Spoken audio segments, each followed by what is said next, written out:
This is her most recent memory, being swarmed by thousands of bees and blacking out.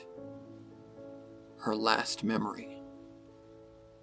Now, Applebloom finds herself floating through the perpetual darkness.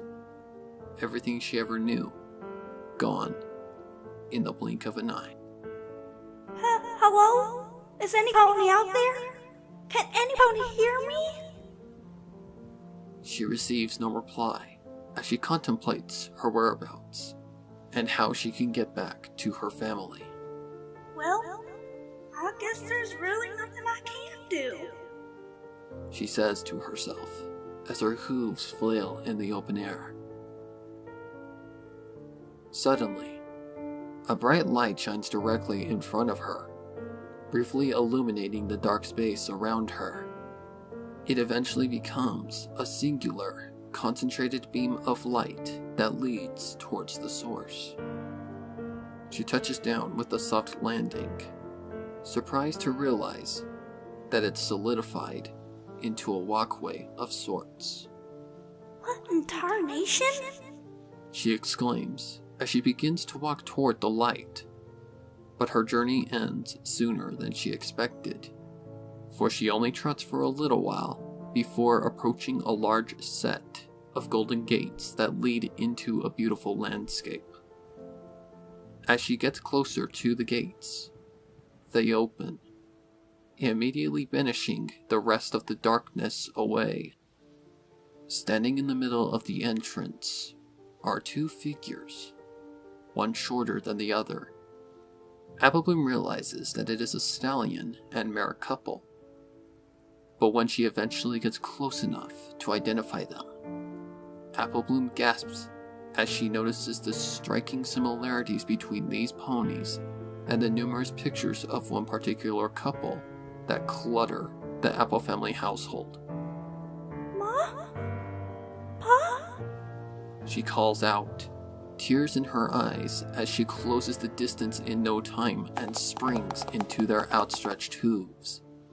I can't believe it's really you! She says as she looks up at them.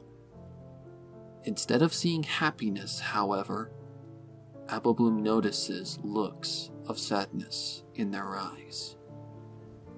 No, it can't be.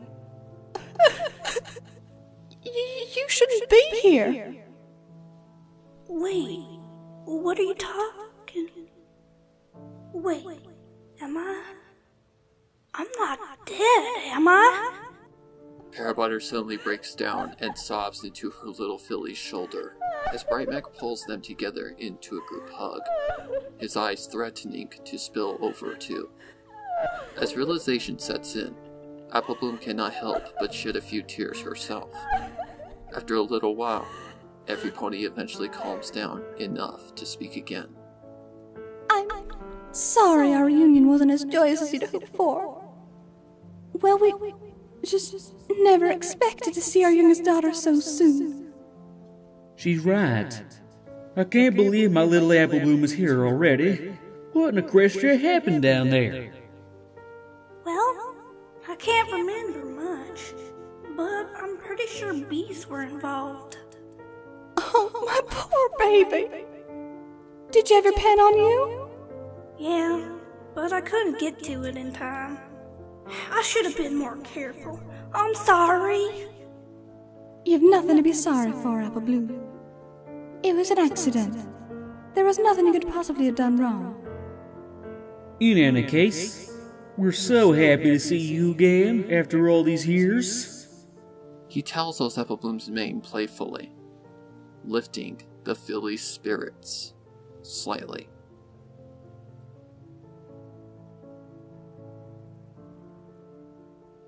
In the days that follow, Applebloom cannot remember a time in her life when she felt as happy as she does now, spending time talking to her parents, a luxury which was taken from her before she could even remember it. No, AJ really did that? Yes. It took us weeks to clean all the mud out of her mane, right, honey? Oh, I remember that, certainly. And what about the time Big Mac found Goldie's dentures and thought aliens took her real teeth? Oh my! Yes! I still don't know how he found Brayburn's stash of comic books underneath the mess in his room. The next few days pass in a similar fashion, with the trio reliving old memories and sharing new ones as parents and daughter take turns telling stories from their own lives. And then, all of a sudden, we got our key marks. Oh my, that's amazing, sweetheart. I can't believe it finally happened. Me neither. We're just so proud of all three of you and what you've accomplished. Although they are just as happy to be spending time with her, Apple Bloom senses that something about her parents seems off.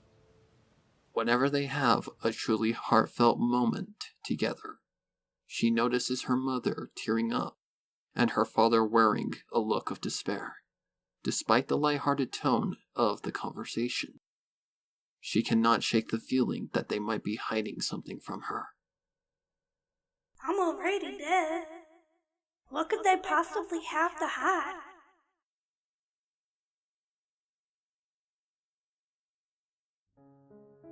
What's happening to me? One particular day, Apple Bloom and her parents are talking when she suddenly begins to glow. Her parents notice the phenomenon before she does, and her only clue to it is their mixed expressions of shock and sadness. I think this means it's time for you to go back. Wait, you mean I'm not already dead? Afraid not. This place is sort of like the waiting room in a hospital, where souls come to wait and see if their body will give out and pass the soul on, or if they call the soul back into existence. Then why are y'all here? This is the only other place we can visit. Once you go back to the real world, we'll go back to where we came from.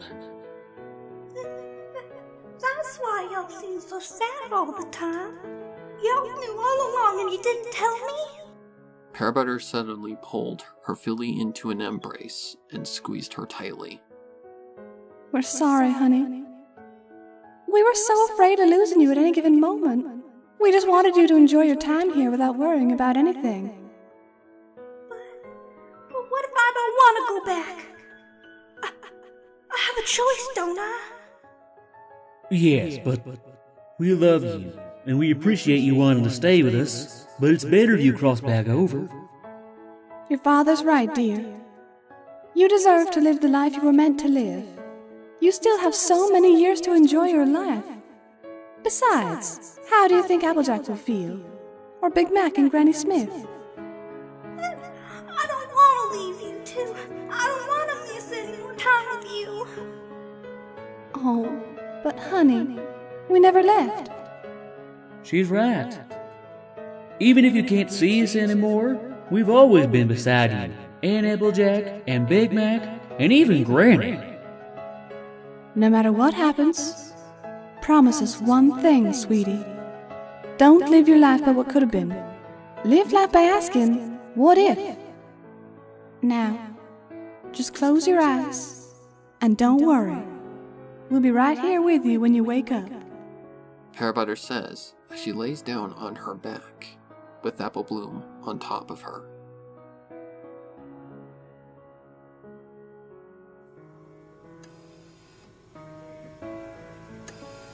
Apple Bloom wakes up and realizes that instead of on her mother's chest, she is lying in a bed in a hospital room.